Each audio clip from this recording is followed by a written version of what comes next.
In the late 1920s, Benito Mussolini saw an opportunity. For decades, Italian shipping companies filled their liners with Italian migrants moving to the United States.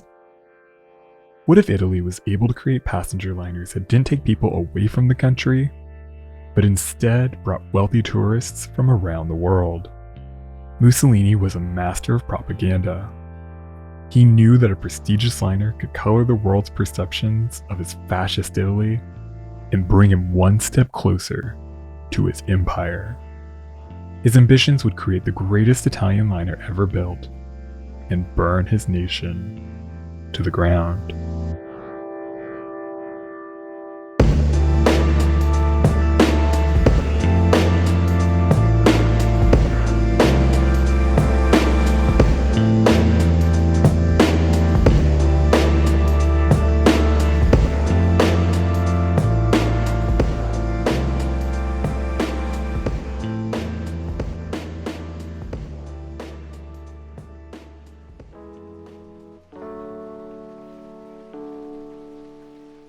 As the transatlantic passenger trade rebounded from the devastation of World War I, Great Britain was firmly on top with a fleet of liners that survived the war, bolstered by a large influx of tonnage requisitioned from Germany.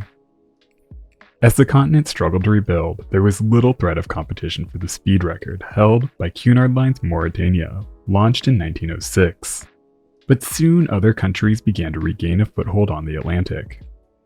In the mid-1920s, the Italian shipping company, Navigazione Generale Italiana, I am so sorry, I'll call that NGI, ordered a pair of moderately sized liners, the 32,000-ton SS Roma and MS Augustus from the Ansaldo shipyard in Genoa.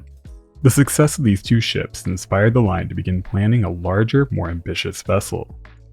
A few years earlier, Italy's political instability opened the door to the National Fascist Party, led by Benito Mussolini. After a chaotic but bloodless march on Rome by a fascist mob, King Victor Emmanuel III, fearing a civil war and secretly admiring Mussolini, appointed him prime minister in 1922. Over the next few years, through political maneuvering, but mostly violence and intimidation, Mussolini gradually dismantled Italy's democracy and formed an authoritarian dictatorship in 1925. By the end of the decade, Benito Mussolini had transformed Italy into a brutal fascist totalitarian state. He instilled three key messages into the public consciousness: believe, obey, fight. This toxic message was compelling and inspired fascist movements all over the world. Mussolini, a former journalist, was a master of image and propaganda, and Italy's moderately successful shipping lines presented an opportunity. Up until the Immigration Act of 1924, which barred most European migrants from the United States, these companies primarily made their money transporting Italian immigrants to a new life. While the immigration trade was reduced to a trickle, tourism was booming. American travelers tended to favor British, French, and German liners and typically began their visit in Northern Europe. Italy, with its rich history and culture, was an attractive tourist destination, but by the time tourists made their way south, they were winding down their trip and usually their spending. If Italy could begin to capture a larger share of the tourism market and lure tourists to the country, the economic boost could be huge. At the same time, Mussolini's new government wanted to prove to the world the validity of fascism. A prestigious new superliner would achieve these goals perfectly. Funding was granted to NGI's new liner project to be built at the Ansaldo shipyard in Genoa, and a contract was signed on December 2, 1949. A similar-sized project at the rival Lloyd-Sabaldo line was also funded, to be built at the Cantieri Riuniti dell'Adriatico shipyard in Trieste. These two liners would be large, ultra-luxurious, and fast. They would garner positive press for Mussolini's new regime, and invite the world to his new fascist empire.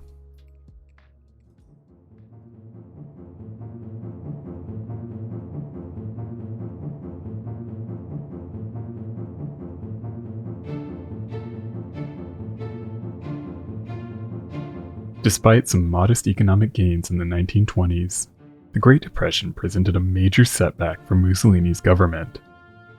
Italy's three major shipping lines, NGI, Lloyd-Sabato, and the Kuslitz line, were in healthy competition with each other. But as the economic situation worsened and shipping lines were consolidated all over Europe, it was decided that the three companies would merge in 1932 to form the Italian line. This move would pool resources, consolidate shipping routes, and most importantly put Italian shipping in a stronger position to compete with the other European powers. The two new liners, once meant to be rivals, would now be sisters. While Mussolini's power was virtually unchallenged by this point, he still answered to the king. The larger of these two ships, once intended for NGI, was originally going to be named after Marconi, but in a rare show of deference, the name Rex, Latin for king, was selected for the new liner. The royals were delighted.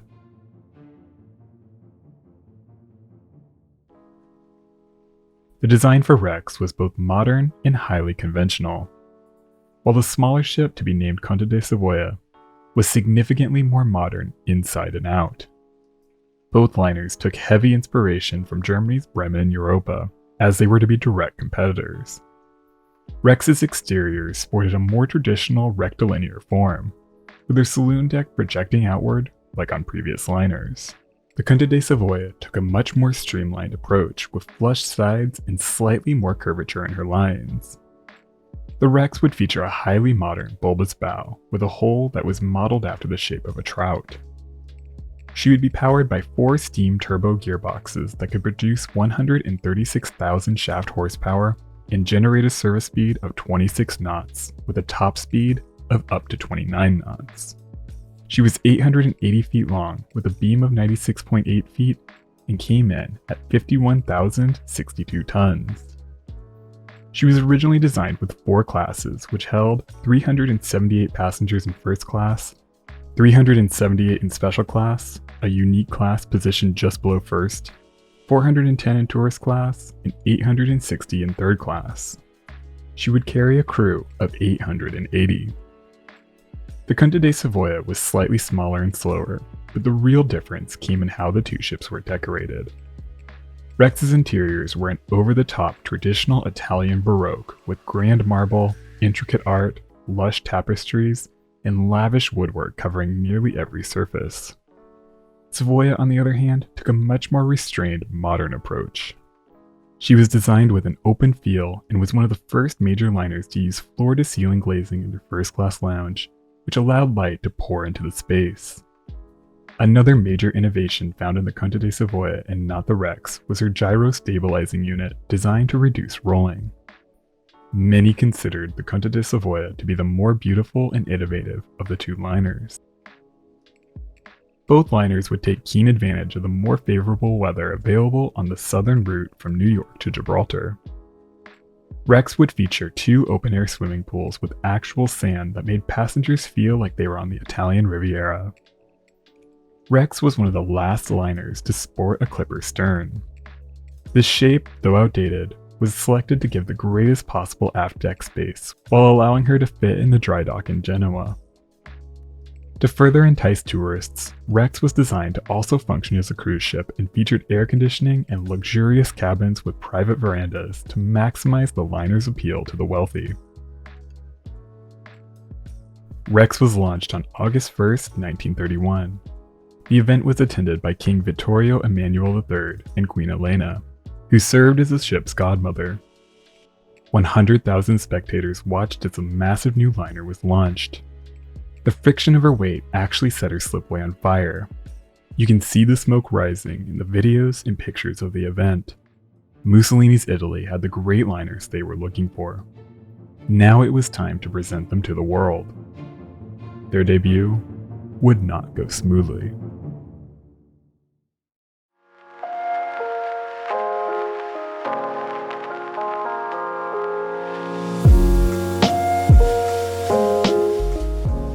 Rex's maiden voyage was a disaster. Not quite Titanic level, but still not great. The voyage was scheduled to depart Genoa for New York on September 27, 1932. Mussolini attended the event and had lunch on board. Thousands gathered to watch the great liner depart. After a brief stop in France, she continued to Gibraltar to begin her voyage to New York. But as she neared the Spanish coast, her lights suddenly flickered off, and her power was immediately reduced to almost nothing. 2 of her turbo generators suffered a catastrophic failure, and she limped into Gibraltar at 3 a.m. Over the next 3 days, passengers were given almost no information. Tenders were offered to ferry them back and forth from the shore. Meanwhile, down below, engineers struggled to rectify the problem. By the 3rd day, as frustration among passengers was near a breaking point, the Vulcania arrived from Genoa with spare generator parts. By that point, almost half of her passengers already left the wrecks to make the trip to Germany, where they would take the Europa to New York. An embarrassing blow for the Italian line. Finally, on the morning of October 2nd, the liner was given permission to resume her journey, though she was still not in full working order. Her electricity was not at full power, putting her elevators out of service and providing only barely adequate lighting. There were also a series of plumbing failures that made the delayed voyage even more uncomfortable. Finally, she arrived in New York, where she underwent a full month of repair. Later that year, the Conte de Savoia's maiden voyage suffered a similar fate. Her power failed at 6 in the evening mid-ocean, 900 miles from the Ambrose lightship. The failure occurred when a valve that brought in seawater to cool her turboelectric generators ruptured, ripping a hole in her plating that threatened to flood her electrical plant. Her captain reacted quickly. He brought the ship broadside to the wind and shifted her ballast, producing a list that brought the hole in her plating near the surface. Then a seaman was lowered over the side to fix a wooden patch over the damage. The work was difficult and dangerous, with the man working above or below the water for over 2 hours. Passengers gathered to watch the work. When the man was raised back on deck, he was met with a ferocious cheer, and he was awarded $800 for his bravery. While the 2 ships got off to a rocky start, they rectified these issues and soon earned the reputation Italy had hoped for. They were both wildly popular, and along with the Bremen and Europa and the new vessels from the French line, they dominated most of the interwar period.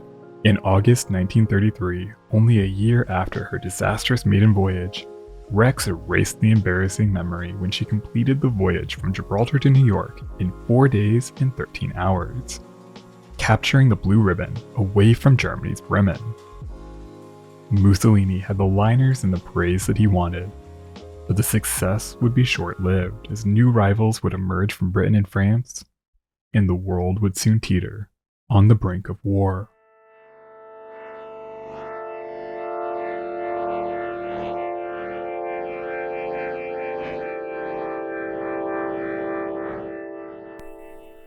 Rex's hold on the Blue Ribband slipped away in 1935 when the revolutionary Normandy demolished her speed record, crossing the Atlantic in 4 days, 3 hours, and 2 minutes. Despite losing the prestigious title, Rex remained a popular liner throughout the 1930s. But the success of Normandy and Cunard's groundbreaking Queen Mary, along with the growing international unease over Mussolini's aggressive fascist policies, ate into her passenger numbers late in the decade. During these years, Rex enjoyed a relatively uneventful career, but 2 minor incidents stand out.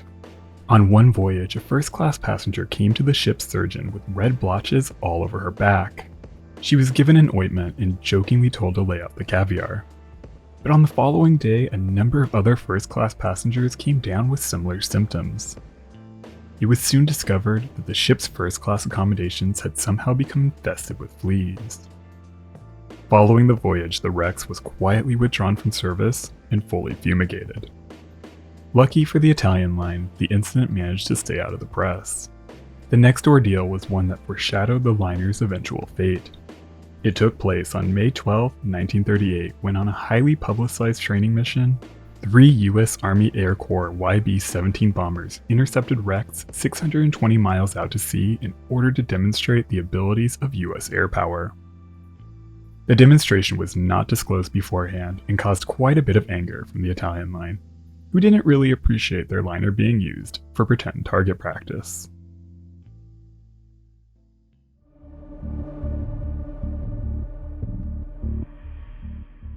While Rex was garnering positive press and admiration, Mussolini's other endeavors were less successful. He responded to the economic chaos of the global depression by launching military campaigns in Libya, Spain, and most disastrous Ethiopia in 1935, where his occupation led to a humanitarian crisis that left as many as 8% of the country's population dead. The action was met with international condemnation, which led Mussolini to turn to Adolf Hitler for support. The two dictators signed the Pact of Steel on May 22, 1939. This alliance pledged that the two nations would come to each other's aid in the event of a war. Only a few months later, Germany invaded Poland. The pact compelled Italy to join, but Mussolini hesitated. He had absolutely no faith that his nation was equipped to fight in a conflict of the magnitude Hitler's Germany had unleashed. He put up a pretense of supporting Hitler, but in private he spoke of potentially joining the British and French coalition. But by June 1940, when it became clear that France would fall to the Germans, Mussolini declared war on Britain and France. Following the outbreak of war in 1939, Rex and Conte de Savoia initially continued to offer cruises in the Mediterranean, some of the last commercial ships to operate in Europe. But by spring 1940, both ships were withdrawn from service and transported to Italian ports for safekeeping. Rex was initially laid up in her home port of Genoa, but after a series of bombing raids, the ship was moved to the relatively safer Trieste. Then, when it became known that the Germans planned to sink her at Venice to block the Allies from entering the port, she was moved one final time to Pula, where she would remain for the rest of the war. The tides of war almost never flowed in Mussolini's favor. His fear that Italian forces were ill-equipped to handle such a large-scale conflict came to pass, and Italy suffered a series of devastating defeats. By July 1943, the Italian people, suffering from widespread shortages and an Allied invasion at Sicily, were done with Mussolini, and he was removed from power by the king. Mussolini was imprisoned, but Hitler orchestrated a raid to set him free and install him as a leader of the puppet state the Nazis established in northern Italy. This was short-lived. By this point, Mussolini was a broken man. In 1945, as fascism fell, Mussolini was intercepted while trying to flee to Switzerland. He was executed and his body was paraded through Milan and abused by the crowd, furious with the man who deceived them and led their country to ruin. Rex and Conte de Savoia would also not survive the war. On September 11, 1943, in the confusion that followed the Italian armistice, Conte de Savoia was mistakenly set afire by the Germans. She was refloated in 1945 with plans to restore her, but those plans never came to fruition, and her hull was scrapped in 1950. Rex suffered an even more dramatic fate. On the 8th of September 1944, she was spotted by Royal Air Force bombers. Over the next several hours, she was hit with approximately 123 bombs, turning the liner into a floating inferno. Eventually she capsized and sank in the shallow waters the following day. Initially there was hope that she could be salvaged, but her wreck lay in waters that were soon to be allocated to Yugoslavia, and recovery efforts were blocked. Starting in 1947 and throughout the 1950s, she was gradually scavenged for scrap iron. The greatest liner to ever come out of Italy was reduced to little more than an iron mine. Mussolini's selfish ambition helped create Rex, one of the greatest liners to ever sail the Atlantic. She was large, beautiful, and impressively fast, a true source of Italian pride. But Mussolini's ruthless pursuit of power, political miscalculations, led his nation to ruin. Rex could have sailed for decades. Instead, she became a casualty of a war that claimed 75 million lives and burned Italy to the ground.